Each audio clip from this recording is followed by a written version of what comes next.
And specifically, if you are talking about audit committee, I think in audit committee you have to have the eye and where to look in those corners in the paper which is in front of you.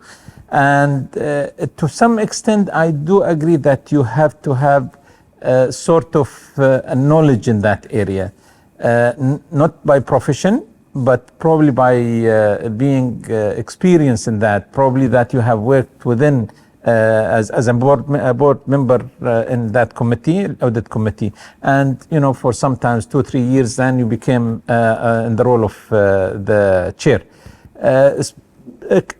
Audit committee is slightly have a certain standard, certain level, because it has to be the audit committee do affect the whole company. It's not like other committees like relations or ExCom or audit committee approves the financials. Audit committee approves if there is a mishandling of an issue. So there is certain issues happens within audit committees which directly get reported to the board.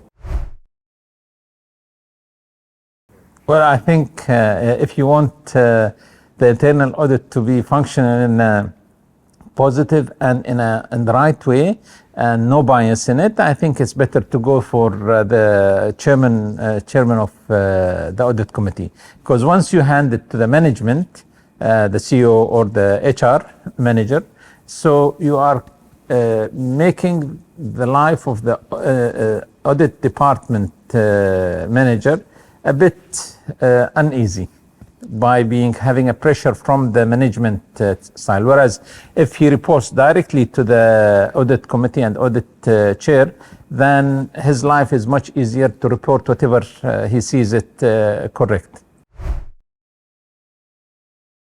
Well, the board secretary may people undermine the position itself. However, it's one of a key positions. And why I say that, because if there is a word be missed, that can affect the whole minutes of the meeting. And in terms of writing whatever is said or whatever happens in the meeting, that one part. The second part, it is the follow-up of those kind of decisions, if you may say, or of this kind of direction which has been taken into the meeting, and the outcome of that needs to be first of all followed. Then once it's followed, the outcome needs to be reported to the board member and the chair, the board chair. Well, I do agree with the statements. However, I would say, to complement what you have said, that kind of flagging, it should be reported to and discussed with the chair rather than to be just openly reported. Why? Because it shouldn't be seen also as a clash coming up between the board secretary and the board members. Once it's reported to the chair, probably the chair would handle it in a different way rather than just saying it up front and blunt into the meeting.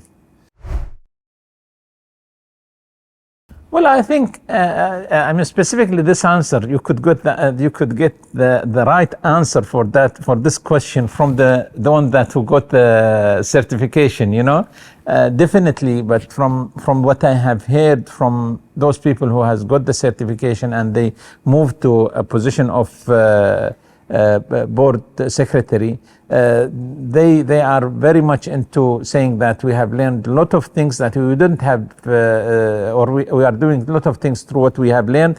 We wouldn't have done it if we didn't get that kind of certification.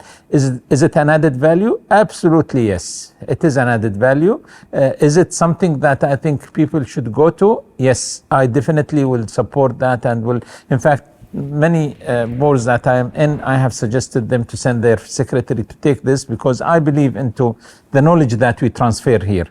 So there is a difference between a certificate holder and the normal person to make to be a board secretary.